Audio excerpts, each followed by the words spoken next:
What's going on, guys? We are back. This is back-to-back days we're filming. This is episode 15 with a very special guest, Mr. Rob Lipsett. What's up, fellas? Thanks for having me on. Yeah, it's a pleasure. Absolute pleasure. You don't really need, if you're watching this, you probably don't need an intro, but if you want to give us a little quick rundown, where are you from, what you about, what do you do? Absolutely. So my name is Rob Lipsett. I'm from Dublin, Ireland. We were just talking about Galway, Dublin, Paddy's Day, all that. So I'm from Dublin, Ireland. Came a long way to Texas. But this is my second time here this year. I was here in January, and the reason for that is I work in the fitness industry. I've been in the YouTube game, the online coaching game, the content creation game, all that good stuff for a very long time. Someone came up to me recently and they're like, "Oh, you're an OG," and I was like, "Oh no, have I been doing it that long?" Yes. No, but I love it, you know, and I really view it as a long-term thing. Like, I uploaded my first YouTube video on September the 1st, 2014, and you know, that's like what, 8 years ago or something. And in my eyes, I'm like, I haven't even hit a decade yet. God, I'm only getting started. You know, I'm just warming up. Oh, seriously. Like, I can't wait to be like that jacked 40-year-old.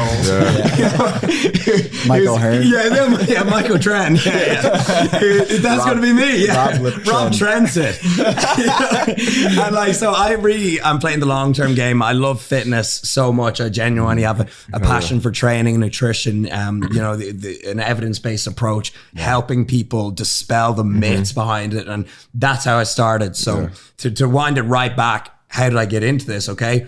Biggest failure ever. Like, I swear to God, I failed every exam. I was bottom of the year, number 99. As we spoke about, I was ranked out of 100.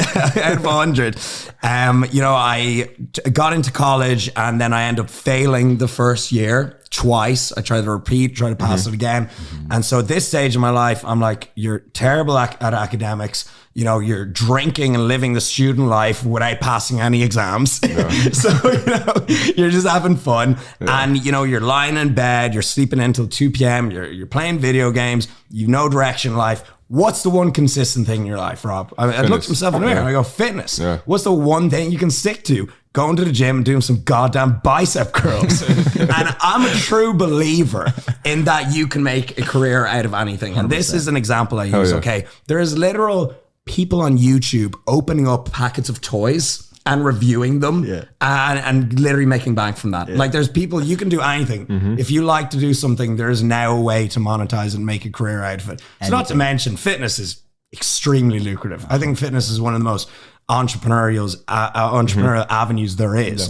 So I said to myself, look, Rob, you genuinely do love fitness. You're writing training, nutrition programs for your friends and family, all for free. You're getting killer results. How are you going to monetize this? I made a little Facebook page, and this is so back in the day and before like Instagram and Kids YouTube. don't know about Facebook. I'm like, I might as well be saying MySpace. Exactly. I'm on Bebo. And so I write all these articles dispelling myths, because thankfully I kind of got into the evidence-based scene, like Alan Aragon, Brad Schoenfeld, you know, Menno Henselmans, all the really guys putting out good information. So it put me on the right path early. So, you know, I kind of avoided the bro science just by luck, really. And so I was writing all training nutrition programs for all my friends and family. I did manage to become a certified PT alongside college, thank God. And then one day I said, hey, I'm going to make a little ebook. You know, I'm going to sell it for $10. That was the first time I ever made money online. Wow. When that $10 came in, I was like, done. I'm going to be a millionaire, baby. Just got to do that 999,000 times. So you didn't, what degree were you going to pursue? Oh, so I was doing a degree called business management, which... Right, I don't like to. I'm not really pro college. I'll just be honest. And but that's something you could actually use. Disagree. So that's what I thought when I signed up for it. I think if you're going to be like a doctor, obviously you got to go study medicine. You got to do accounting, of course. You know, even like you want to be a mechanic or anything, right? You got to learn certain things. But with business, there's no barriers to entry. If you guys want to start a business, you know, you can just, the best experience you can have is just by doing it. So I didn't learn anything those 2 years. Like, I literally didn't. I was sitting in a classroom getting taught about business from some person who had no passion and had never started a business in their life. So I was like, I am going to learn more if I just go out and start a fitness business myself. Okay. They were talking about like putting ads on the side of the bus for marketing and all this outdated shit. I was like, this syllabus got to be at least 10 years old. And this is a while ago. So I learned more in the first 3 months of even accounting, business, everything, doing it all myself. Right. Yeah. So that's like my follow-up then is like, you said you got quickly into like science-based approach. You were doing all your own research. Was that just strictly online? So you became an expert in your field entirely outside of the traditional education system. You taught yourself and you became a credible source not long after. And this was during college, right? Yeah, exactly. So while I was failing college, I was like, oh, well, I love fitness. So let me start, looking at YouTube and reading articles. And see, when you click online, you can just, you're a fresh page and you can either just luckily land on, sound evidence-based, legit information, or you can just be suckered into, bro science, which there's plenty of. So I'm just lucky that I happen to choose the right people to follow that to this day are still credible sources. But it's really not your fault if you fall into the wrong advice, because when you start out learning, you don't know any better. But anyways, I luckily fell into the right camp. I started learning. And then when I did my personal trainer exam, everything, I passed without studying because I was just, really into it. Just knew it, exactly. And I loved it. Yeah. So I was very lucky. And if you do want to learn about something, you can learn it yourself. The internet is vast. We live in the easiest time to be alive ever. There's never in the history of humankind been this much opportunity and information for free.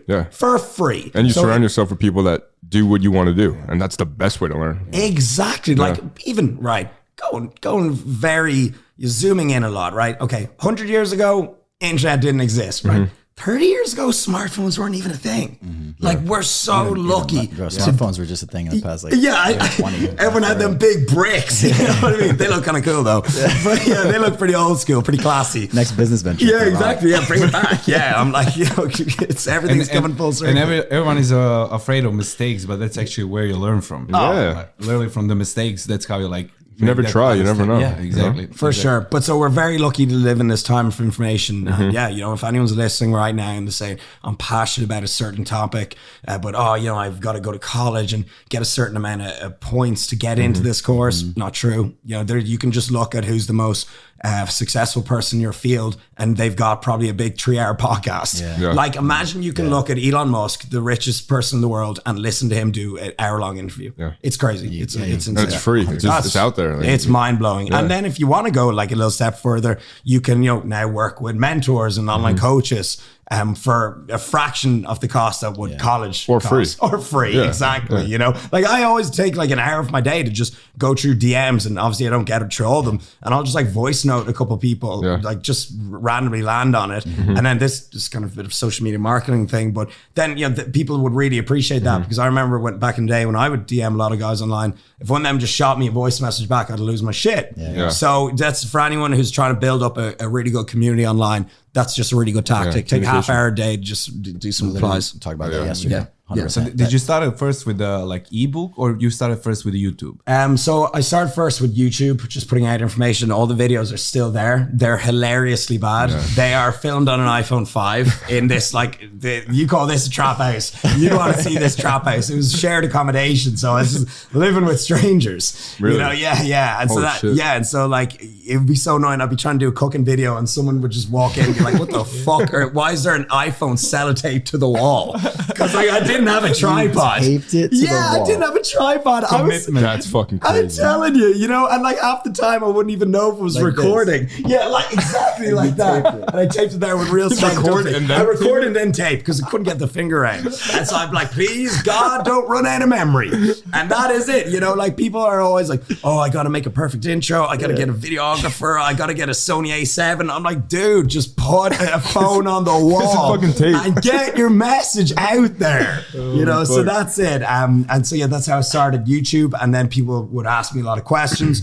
And I do an ebook and also personalized online coaching. So I charge I think it was like $120 for like 3 weeks or whatever it was, but not too much. But it was still enough to get by. Did you have a like viral video, or did it grow over time? Your channel? Oh yeah, so definitely it always grows over time. But I had a few viral ones. One of the first ones was how to make protein pancakes.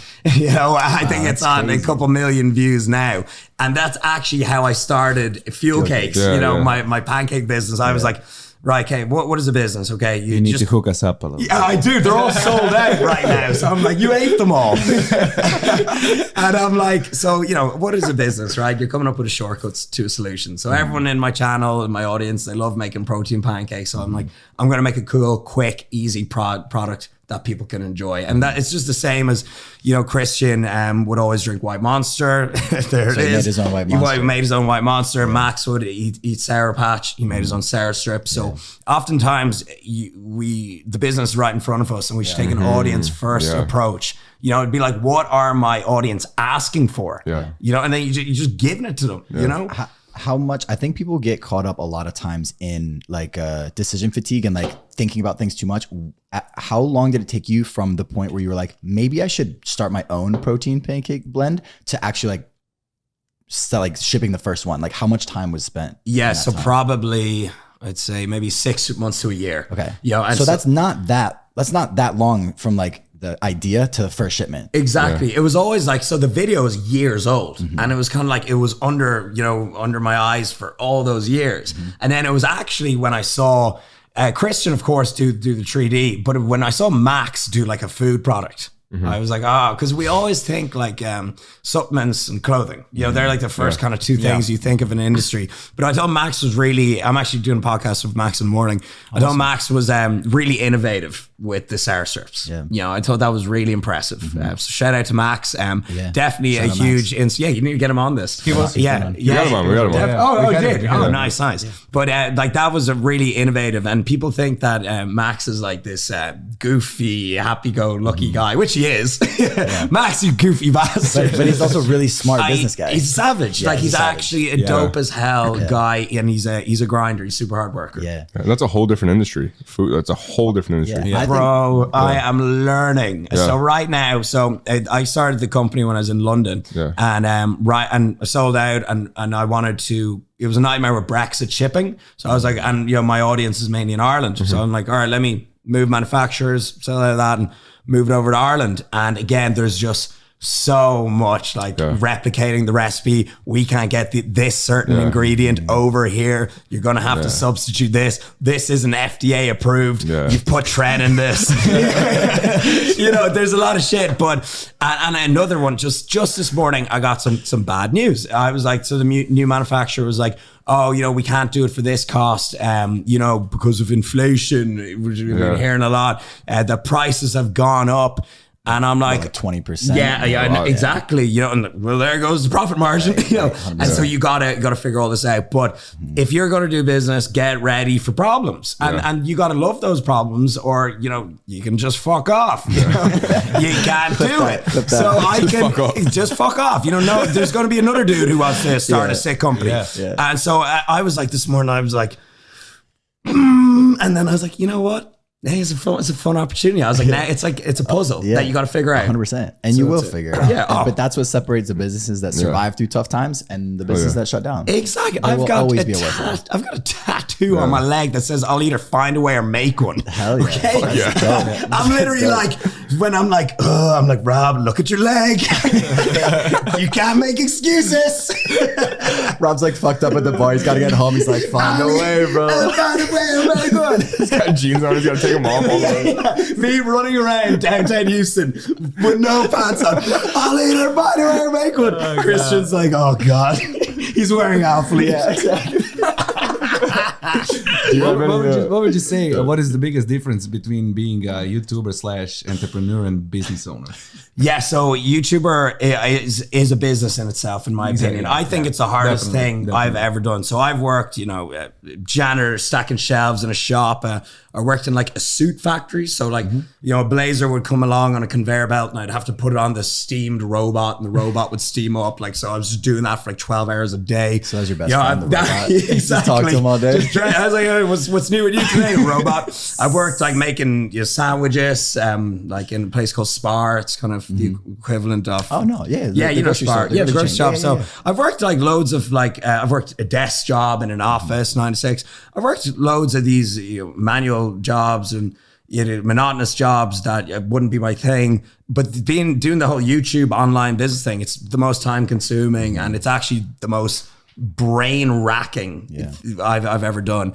So it's full time, and I think it's a business in itself. So when you do that and then also run a business on top of that, of course the two complement each other, but it's like a double the workload. It's crazy. You know, you're taking on two businesses, and that's why, like, you know, the way you'll get like a lot of like Instagrammers or YouTubers and like a lot of chicks who do like online coaching, they're like, I'm an entrepreneur, and people make fun of them. Well, they actually are, you know, like I think if you're in the fitness industry, you got to be an entrepreneur to Social some media degree. is a career. It it's is. a job. And then it's like people will make fun of that. And it's like, all right, you go do it. Yeah. Do it if you, it's so easy. These TikTokers, they're doing dances. They're making fucking I don't, 15 grand on ads. I know. I hated on the TikTokers for a minute. Then I tried to do them and I was like, yo, this shit's hard. They're uploading 3 videos per day. I First know. and foremost, you need to think about it. Oh, man. It's a form of work. They're working. That's their job. They are. You're getting paid, and that's it. So no, if you know, if you're doing a business, be it a physical product or a service, and doing, you know, YouTube and Instagram, TikTok on top of that, man, you'll find you got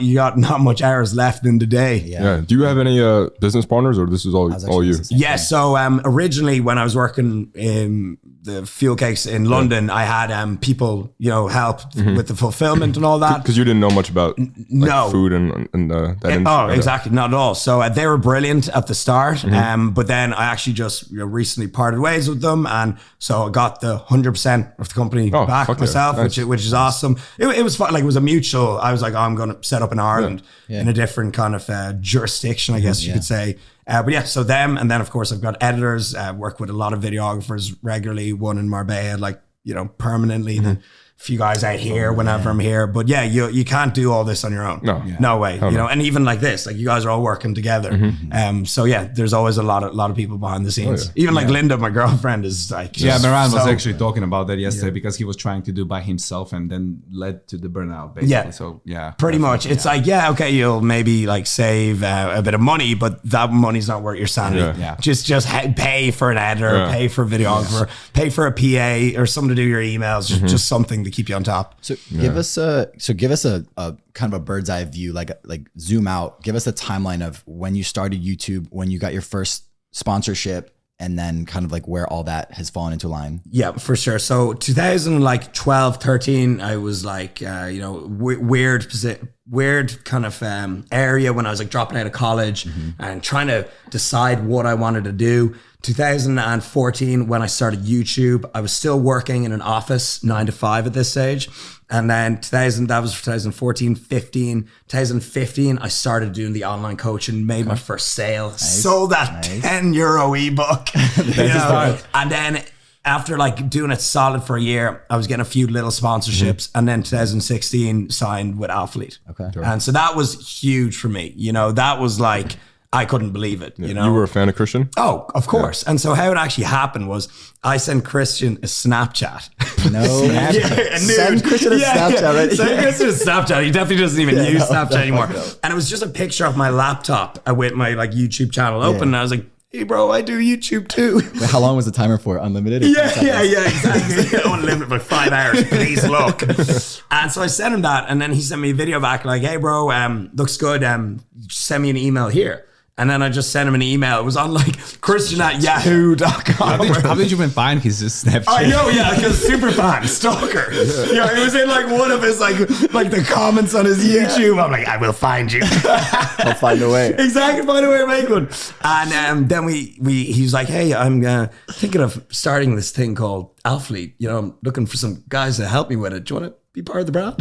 Sounds just like Rich. Yeah. You were one of the first athletes, right? It was me and Russ were the first. We came on at the same time. Wow. So yeah, literally the first. Which is crazy. That's now crazy, looking at it, you know, back then, like how unprofessional we were, like Snapchat, and he's like, hey, do you want to join up? To now, like, we were doing a shoot in the studio yesterday, and there was a creative director, and, you know, it's like a bubble smoke machine. It's just crazy, and it's a proper Cinderella story. You know, like there's not much stories like that, but in the industry. You also had a huge part in that, right? Like you were seriously popular doing what you were doing, and you brought I mean, I feel like Alphalete has a very strong presence in the UK, and I think that you have a big like you're a big reason for that. So like where we're at right now with Alphalete has a lot to do with you being the first and second athlete being signed way back then. When it was, man, thank you. I appreciate that. I'd like to think so anyways. And, I'm always I think my loyalty has served me well, and it's kind of looks good that I've been with them since the beginning, because you see a lot of people flip flop with brands and they jump around. And I think, it looks good if you really build up that good relationship, and it reflects well with your audience. They're like, oh, he really is about the brand. He's through ups and downs. Yeah, he's part of the community, and I think that served me well. And I think we were going through like the analytics or something. Like US, Canada is obviously huge, and then it's like Ireland and UK. And it's like Ireland's such like this small country, but there's like a hardcore audience there for Alphalete. I remember once we did a meetup in Raw Gyms, the gym that I've good relationship with in Dublin, and 3,500 people showed up. Absolutely for Ireland, wild. that's insane. Yeah. Oh yes, like I'll seriously say in Dublin. you can see from Conor McGregor, bro. Oh yeah, It's crazy. fuck. Wherever he goes, like whole Dublin is there, whole Ireland is there. It's literally. nuts. It's absolutely down. nuts. Like, He's without it the most famous person from Ireland. Yeah, I love him. I think he's a legend. met Conor? Yeah. Really? I went to the Mayweather fight and we partied together. No shit. Yeah, I saw those pictures. They're sick. Yeah. But everyone in Dublin is very like a got family. mutual friends, and it's very good. cool. Yeah, it's cool, but it's also you should branch out a little bit as well, because it gets to a certain point where you've met everyone and you need to kind of network a little bit more. But it is cool. I do love Dublin. On the record, is Proper 12 good? It actually is. Right. It actually is, right? But a lot of people I know don't like it. But That's what I've heard. They're I've real. heard really mixed reviews. They're real whiskey snobs. They're like, ooh, the smoked isn't coming true. I'm just like, yo, it's a good price, gets me drunk, let's go. It's kind of like even like 10 out of 10. you know what I mean? I'm like, let's go. Proper fucking 12. So I like it, but I've heard mixed reviews as well. But I genuinely think it's good. Did you go to his Fuck yeah. bar? His tavern? I actually haven't been yet, and I've heard it's really good. So it's in a part of Dublin that some people wouldn't be too fond of. Cheap real estate. Yeah, exactly. Businessman. and there wouldn't be much nice like higher end restaurant and bars, and he completely renovated it. And a friend of mine just went recently. She said it was amazing. So he's a good entrepreneur to say the least. So apparently it's actually really nice, and the interior and everything's good. That's fucking awesome. So what's next for you in terms of like business or trips? What's coming next for you? Yeah. So this year, I like to focus on one thing at a time. Okay. Because if you try to take on so many different projects, you'll be a mile wide and an inch deep, and you'll never actually achieve the thing you're trying to achieve fast enough. So we all spread ourselves way too thinly. So right now, this year, my focus is on building my dream home in Marbella.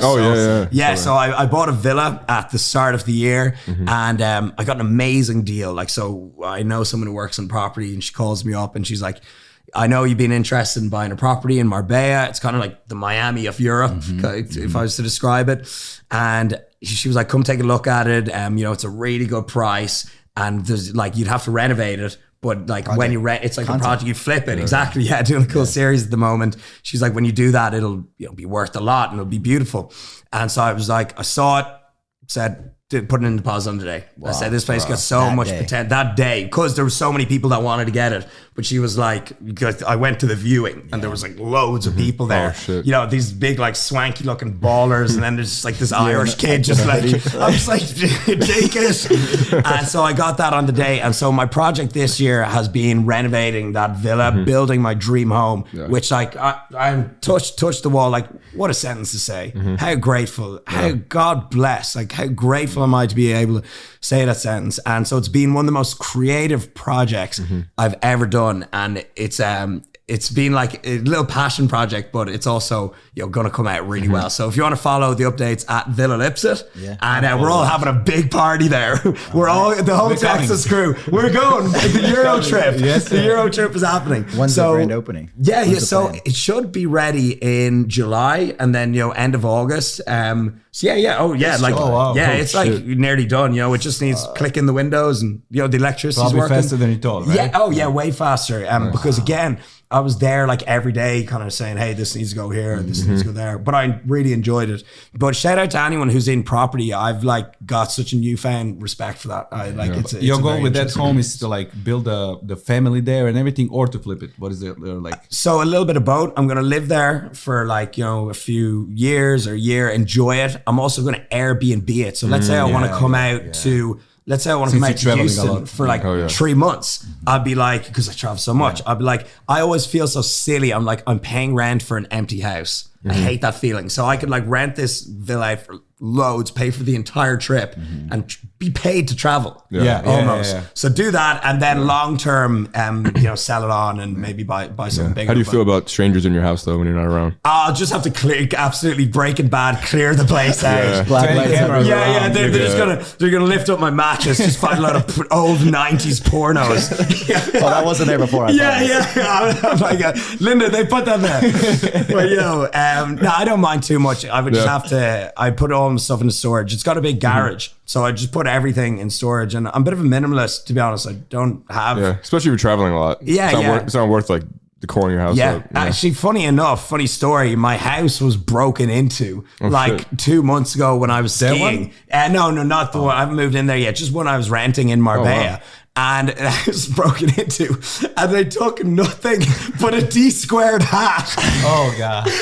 Like there was nothing. And they took a nice hat. Like it's an expensive hat. It's like $200. You're the ones that say icon on them. They're nice hats. But they broke in, right? And like I had my laptop with me because I was traveling. I had all my cameras like right down to the GoPro because I was skiing, and I wanted. So I had all my equipment with me. And they literally broke in and took a hat. That's it. Like, I'm not a materialistic person. So they probably knew. They like made a cup of coffee. And they're like, this dude's broke as hell.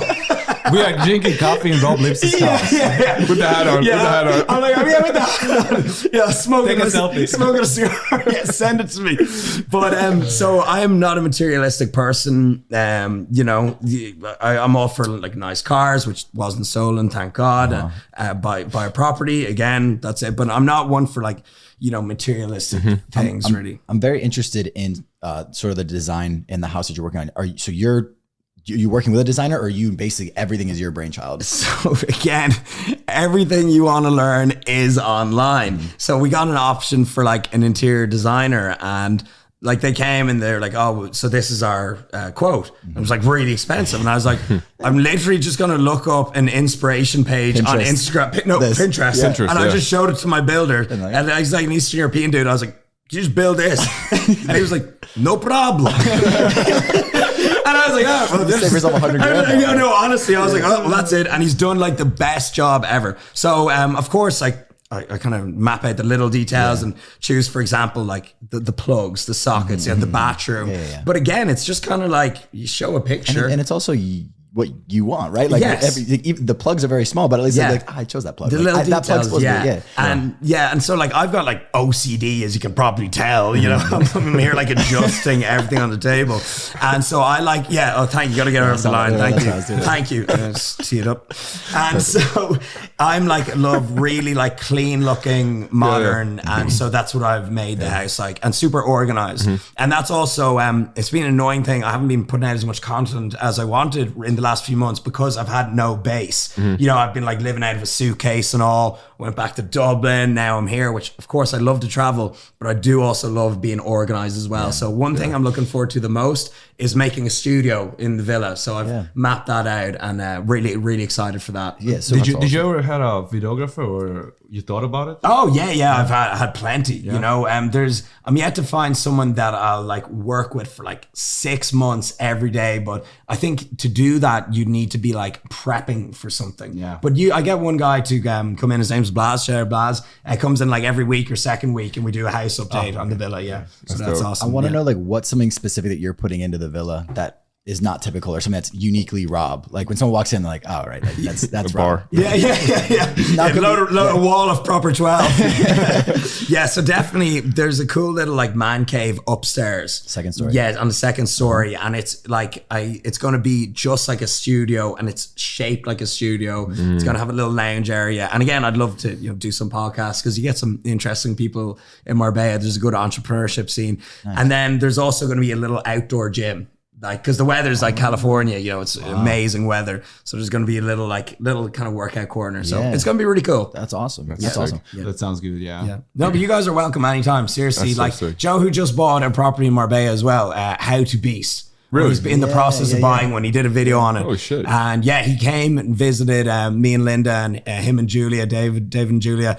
And we worked out all week, went to dinner, and they fell in love with the place. Wow. So yeah, it was one trip. That's all it took. Yeah, no, they actually came back again then, like twice. And yeah, they love it. And because his family is from Seville, which is like an hour above. Oh, okay. So yeah, Okay. it's a dope place. A lot You of guys people should started definitely go. moving there, I noticed. I know, yeah, a lot of people in Europe, yeah. It looks crazy. Yeah. Though. What's It's the great. cost of living like? It's cheaper than Dublin and London. Wow. Because Yeah, that's London is London's a one high of the bar. most expensive Okay, places. London, yeah. New York prices. So it's like, it's definitely, I've saved money from moving there. It's like, it's not like obviously the cheapest place. Like you got Nobu and all there. Like you can ball out if you want. But like rent and groceries is definitely less expensive. Yeah. And a good airport so you can just travel. Yeah, freely. Malaga Airport. Yeah, it's decent. Yeah. Especially It's awesome. groceries, but I'm from Europe also. When I came here, I was like, wow. No, Damn. don't get us started on the groceries in America. Expensive here? No, well, not even that. There's just everything. Yeah. Like you guys And got it's like more expensive. it is more Yeah, expensive, but it's like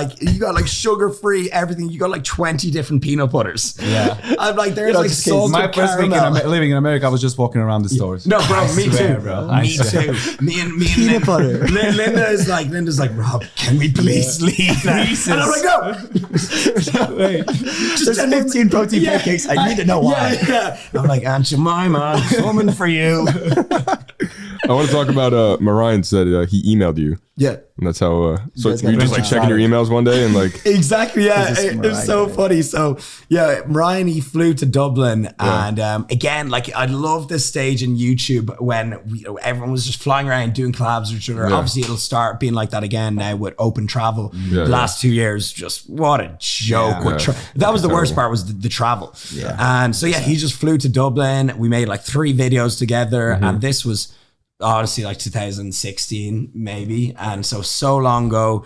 And it was when we were both on the come up, just trying to make a name for ourselves. And yeah, we've been such good friends ever so since. cool. Without a doubt, one of my closest friends in the industry. And like even the fact that he's from Europe, you know, and when we come to America, you know, it's kind of funny. We're Special, like, yeah. especially we're like, what are we doing here? You know, we're like, do they understand? Let's go what to the we're grocery saying? store. Yeah. I'm like, yo, guys, can I get a grocery store trip here? Y'all Americans aren't interested. No, you don't get it. All right. Ryan, Jordan, let's go. Kroger, go to Kroger. Can we stare at some peanut butter flavors, please?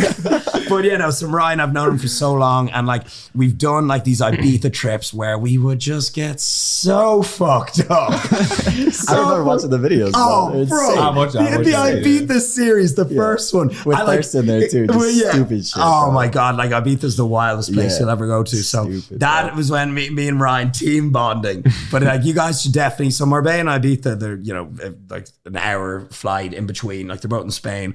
So you guys should definitely do a little Europe trip. Oh, And when you I'd come to love to. Marbella, you know, obviously crash at mine. I'll show you all the best restaurants and gyms, and then do a little weekend Then we go trip to in the Ibiza. Croatia. I'll show you Croatia. Yeah, I'm going to Croatia in August. You I was told me, yeah. saying, Oh, yeah? so I can't wait. Yeah, Beautiful. So it's awesome. Beautiful. Yeah, Ryan's a good dude. Yeah. He's He's a fucking. He's the goat. All you honestly, bro. So Like, funny. honestly, I talked about this with some of the Alphalete girls earlier. Like just the whole Alphalete team in general, bro. Like Yeah. everyone just gets along super well. Like even if you just met them for the first time, like there's that connection and just good people. I was saying Yeah, since, for sure. since day one that like Alpha is different like from other firms because it's like literally a family. Like it's literally like all of us are like together. Like we just met also like a couple of months ago. I know. Yeah, it doesn't And seem like like it's that. immediately like a vibe. Like Yeah. we connect like instantly and everything. So I don't know how is it. I don't want to mention other firms, but I definitely saw that immediately from Christian. That's why I wanted to come in America because of Alpha. And then I came here. I was like, yeah, that's actually how it is. Oh Literally yeah, like for that, sure. Yeah. People always say that as well. Like they'll come on like a night out, or you'll even see tonight in the VIP lounge. They're like, oh,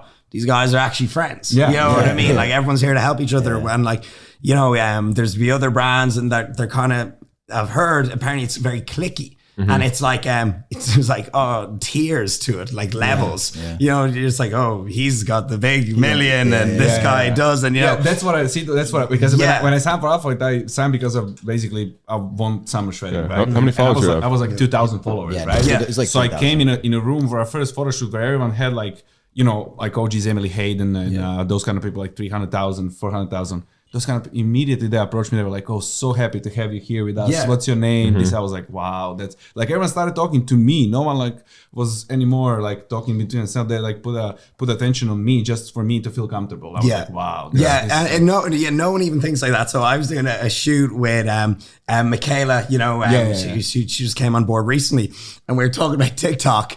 And I was like, "Oh yeah, I need to get better on that." I was like, "You into TikTok? How much followers do you have on TikTok?" And she's like, "Oh, like 2.7.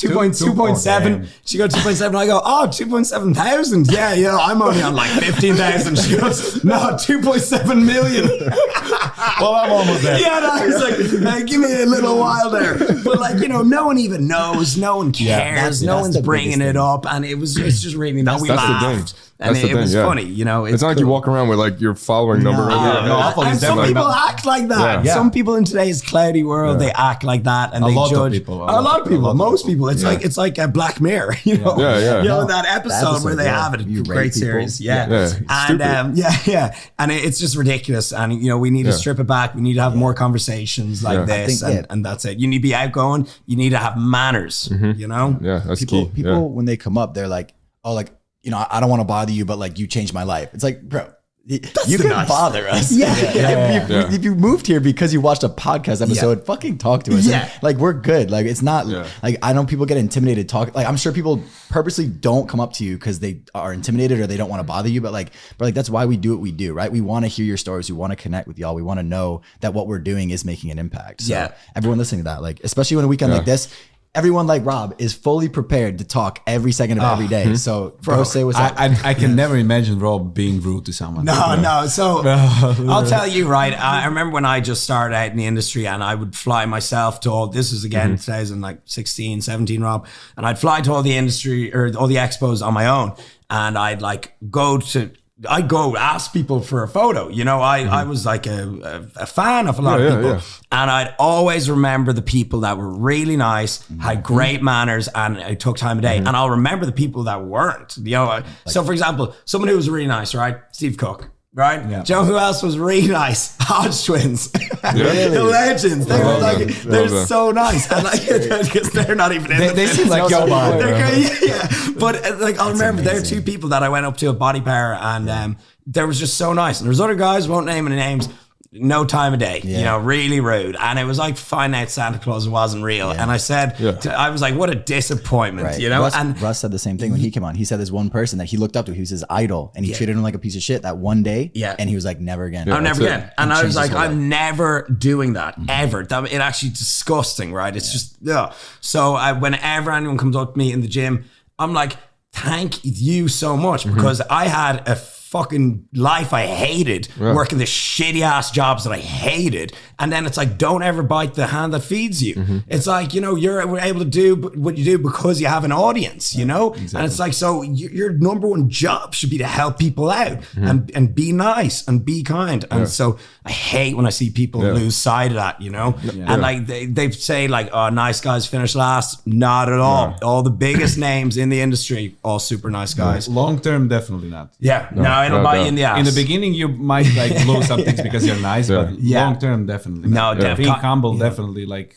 comes back. No, of course, goes around, comes around. I say it all the time. Like I say hi to Christian the same way I say hi to like a random kid who comes up to me. Like it's the same energy, same manners, same energy. Like that's just how I'm raised. That's all I know. Especially, I was mentioning also that before because we are Europeans, right? I think the Europeans are like way more like strictly raised. Our manners, without doubt. Our manners are like. I have like a lot of respect towards people. That's why I get sometimes mad because I'm raised like that. You know, so I always like ask people like, is it okay or is it? So when someone doesn't do that, which is for Americans normal, then I like get pissed. But we are just like that. I guess like my parents raised me like really strict. Very polite manners. Like some guys in the gym, they'll a picture. Like they don't even say hi. Like, Me and Sush are working out. This kid just like stands in front of me. I'm like, dude, just say hi, say your name, like introduce yourself. Like I just still don't love that the new era and wave of like guys in the fitness industry like yourself and Sush yourself and just coming in. It's really funny and it's great to see like just a new bunch of enthusiastic fellas. It's awesome.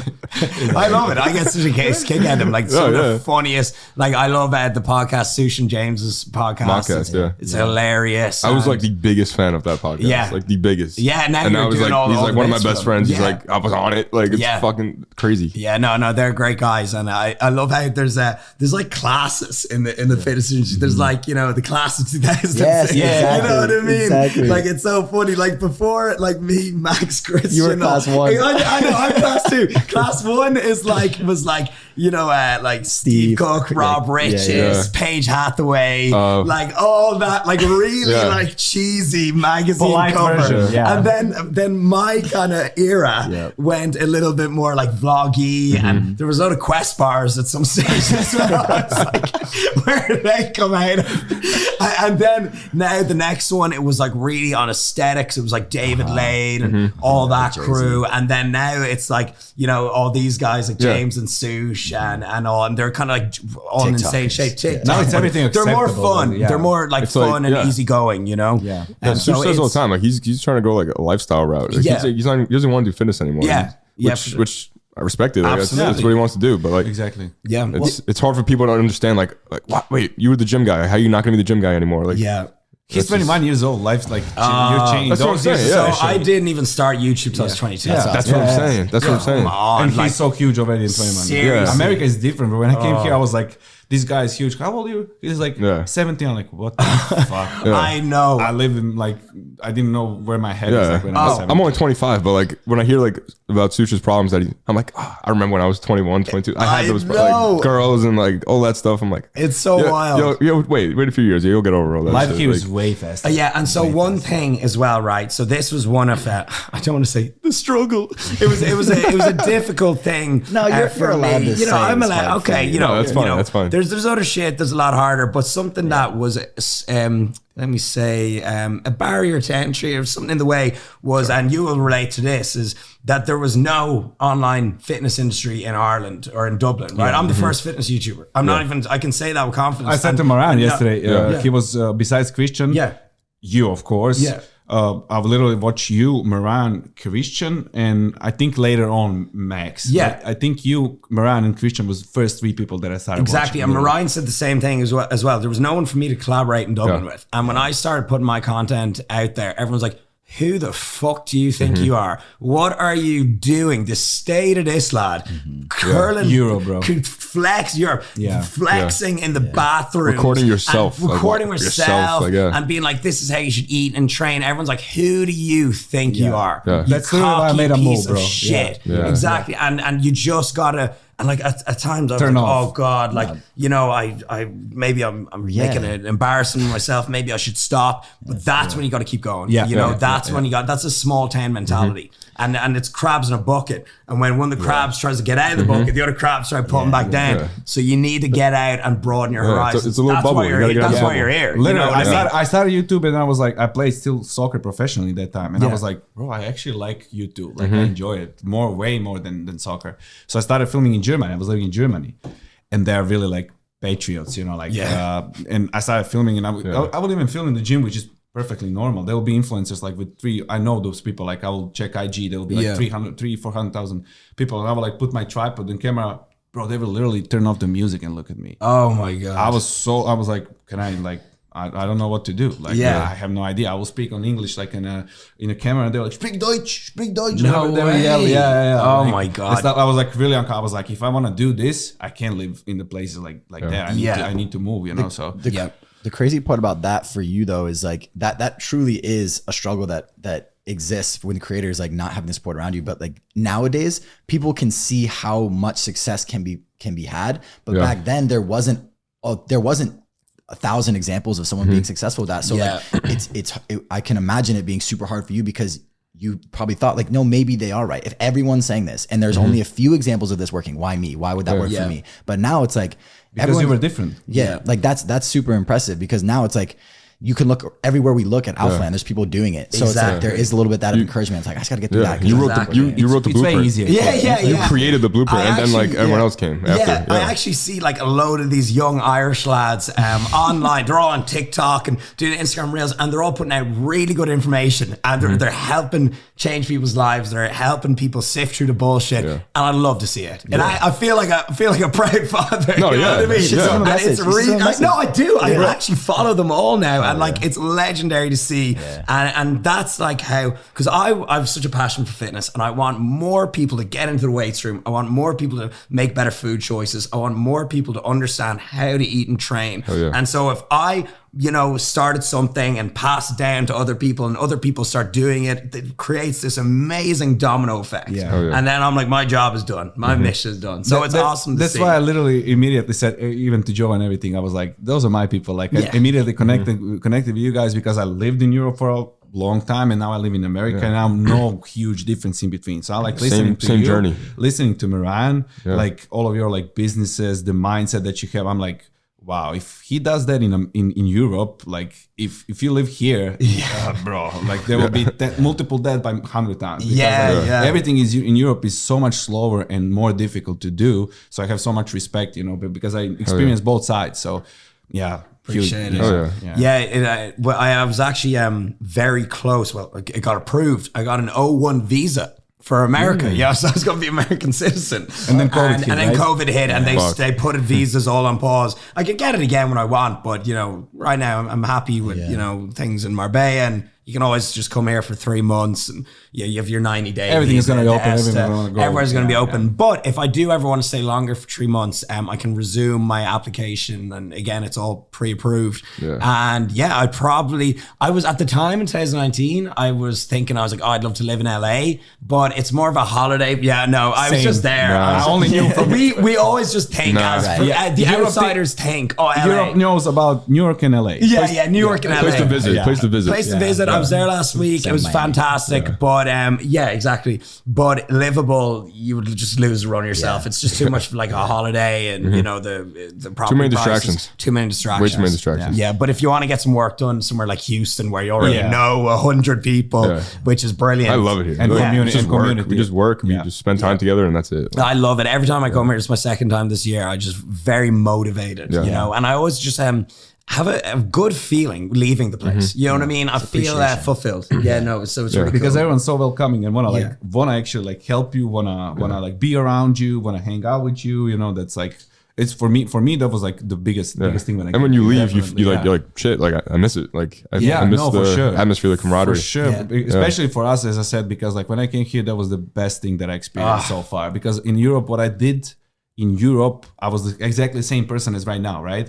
But I was being laughed about that in Europe. And when I came here, now you're getting photos taken of you. Yes. Like this dude is blowing up. This dude is blowing up. But literally what I did there was like laughed about, and he was like put on a pedestal. You know what I mean? Like I didn't change anything basically, but like just mindsets of like other countries and everything is the people around you have different mindsets. Like back there, it's frowned upon what you do. Here, it's like you're a star. Do you think it's a little bit of? I mean, it's different. So that's the first and foremost thing. It's different. People different's bad though in Europe. Also, like you shouldn't. A lot of it, do you think, is like a lot of people just wish they had the balls, or they wish they could do what you do? Like it's just Europe small-minded. So they just think but who cares? Like who cares what somebody else is doing, right? Like you might think, oh, that's weird, or that's not for me. But why is it so like?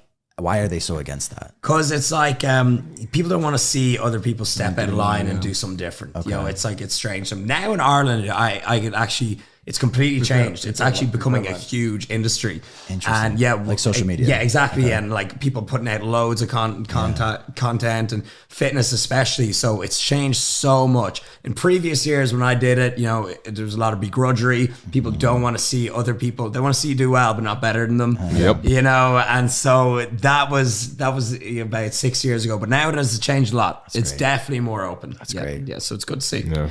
I want to really quick, if you remember the numbers specifically, I want it for the viewers to understand. When you and Marijn linked up, he said you guys are about 30,000 on YouTube. What's been and that was what, 2016? 2016. So what's been the growth trajectory for your YouTube since that point? Like it's been slow and gradual, I'm assuming. Like yeah, pretty much. So, you know, it was, I remember I hit 400, it's on like 460 now.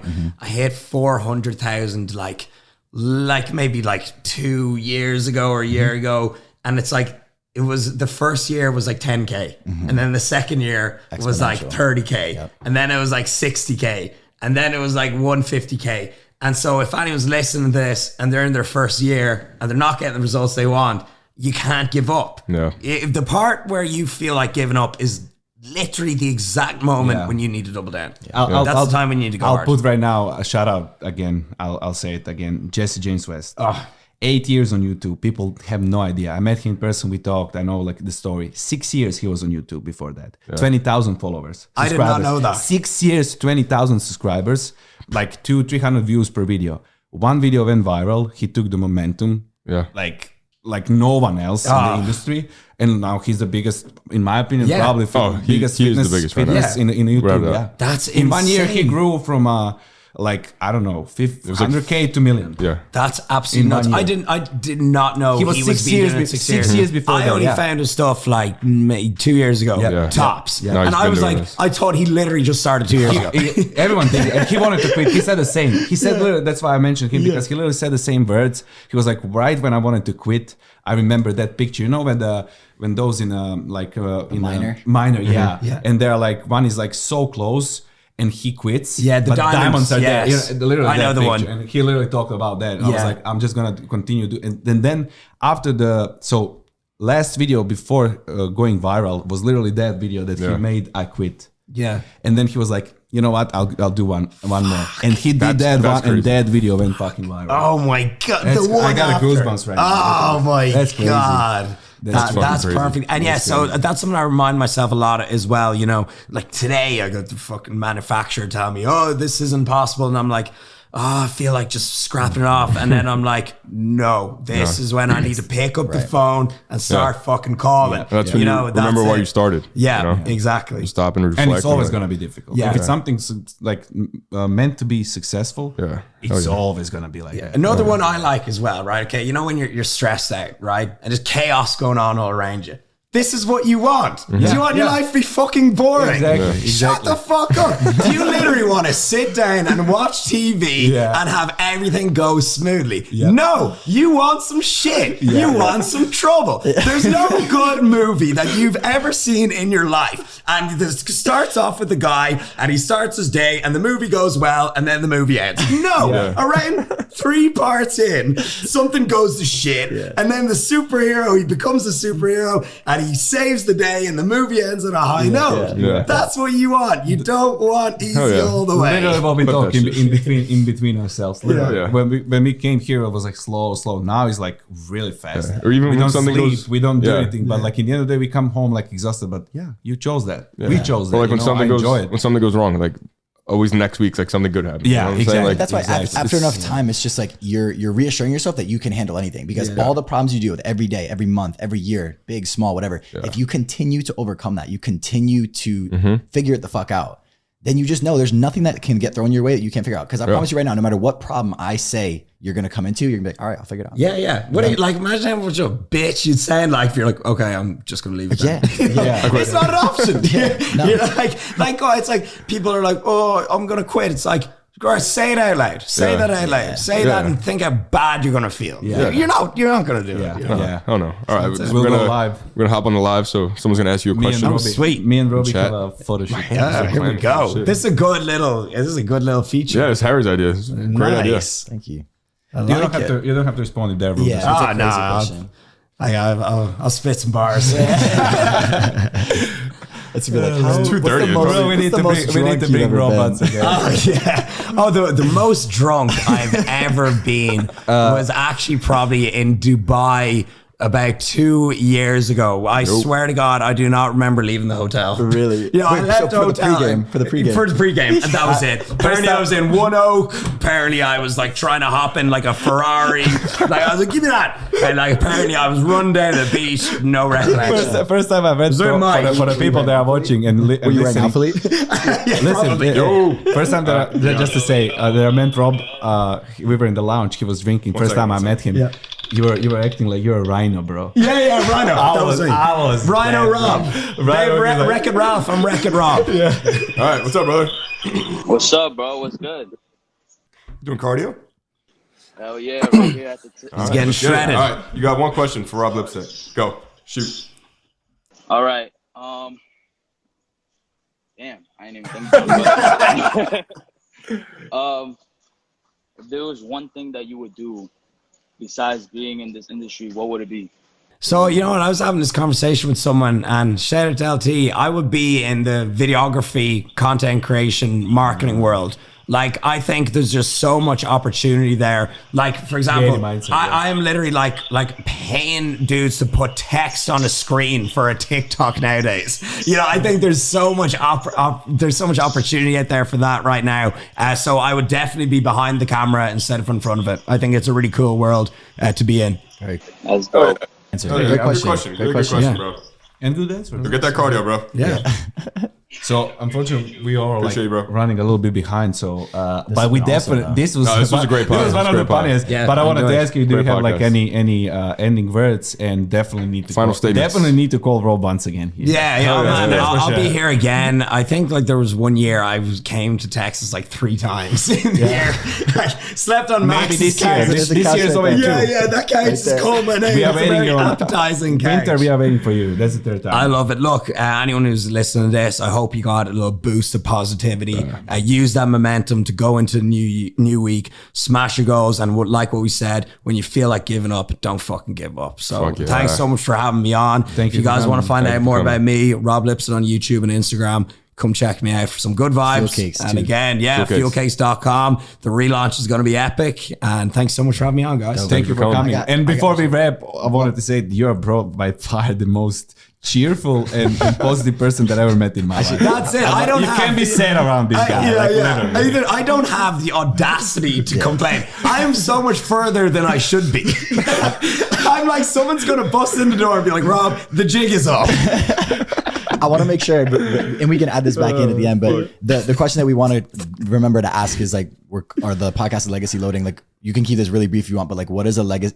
What legacy do you want to leave? What does the word legacy mean to you? So I actually spoke on this briefly, I think about 10 minutes ago or something. When I see a lot of other people, especially Irish people, going into the fitness industry to help others, that's just like this huge umbrella. And for me, if I leave the world in a better place, for me, that's legacy. And so if I, especially, because this is what I love to do, if I leave the world in a fitter, healthier, stronger, happier place, then that's me complete. That's my job done. Hell yeah.